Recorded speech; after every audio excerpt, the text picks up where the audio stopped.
এই যুব দলের নেতা উনি আমাকে পিছন নিয়ে দেখা দিবে।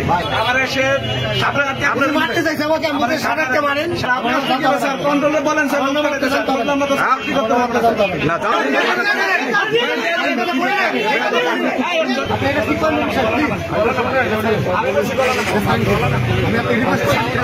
আরে স্যার জনগণ এত ছেড়ে দেন।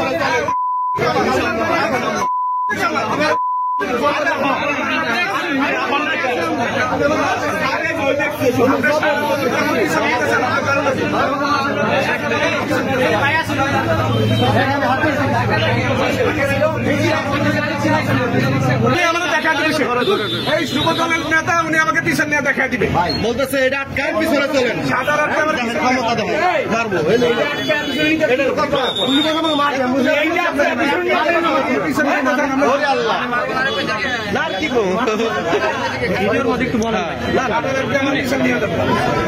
ভাই ভাই কি হয়েছিল, ভাই কি হয়েছিল?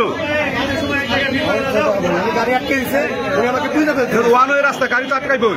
আমি গাড়ি তো সাইড দিকে গ্রামকে নিয়ে যাচ্ছি, গ্রামকে নিয়ে এলো রিক্সা করতে হবে না, গরিব মানুষ না, নেমে গেছি ওয়ান ওয়ে রাস্তা রিক্সা নেমে গেছি।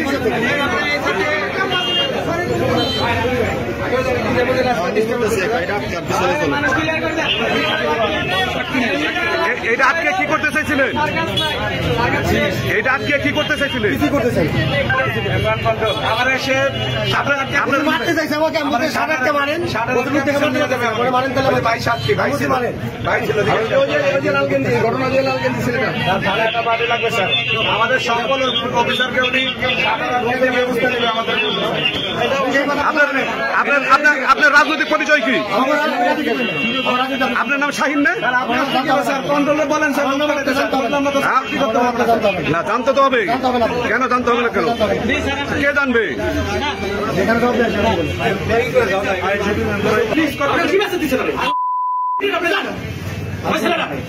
আমি বললাম ছেলেকে ধরে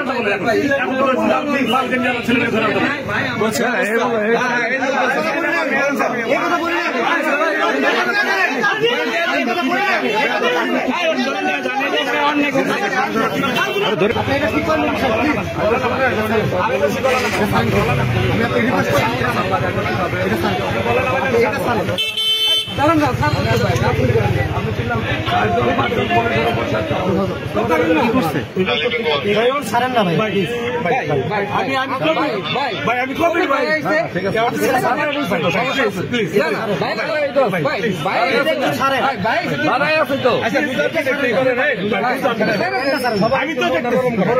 সবাই তো নরম করে, সবাই তো বড়াই ছোট ভাই ভুল করছে, জেলায় হয়েছে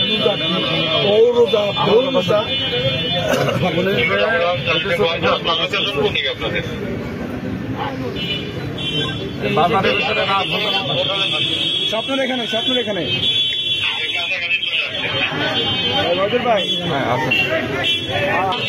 ভাই যাওয়া যাবে না। তুই কার রিক্সা থামাইছো, তুই আমার চিনো পারি একবার মাইরে ফেলাবো, সে আমার গায়ে হাতই তুলি। আশপাশের লোকজন ছিল, তারা থামাইছে, থামানোর পরে এই অবস্থা হচ্ছে ফোন দিয়ে আমার চাকরি খাইয়া ফেলায়, আমার নাম্বার নিতে করে, গ্রাস নম্বর কত করে এই কত বাজারটা অনয় করা হয়েছে। অনয় রুটি উল্টা দেওয়ার চেষ্টা করতেছিল। আমার এখানে কনস্টেবল, ট্রাফিক কনস্টেবল ডিউটি করতেছিল। তো এর আগে আরো দুটা রিক্সা উল্টা দেওয়ার চেষ্টা করছিল, দুটারই ঘুরাই দিচ্ছে। 3 নম্বর রিক্সা উনি যাওয়ার চেষ্টা করছে, ওনারাও ঘুরাই দিতে চাইছে কনস্টেবল। তো এক পর্যায়ে এসে খুব কনস্টেবল উপরে ক্ষিপ্ত হয়, কেন যাইতে দেবে না, তার নাম্বার বিপি নাম্বার নিচ্ছে এবং তার উপর চড়া হয়েছে এবং অকথ্য ভাষা গালিগালাজ করছে। এক পর্যায়ে আমরা আমাদের ঊর্ধ্বতন কর্তৃপক্ষকে জানাই এবং ওনাদের পরামর্শক্রমে আমরা থানায় ওনাকে হস্তান্তর করি। পরবর্তীতে ওনার বিরুদ্ধে আইনি প্রক্রিয়া অবলম্বন করা হবে।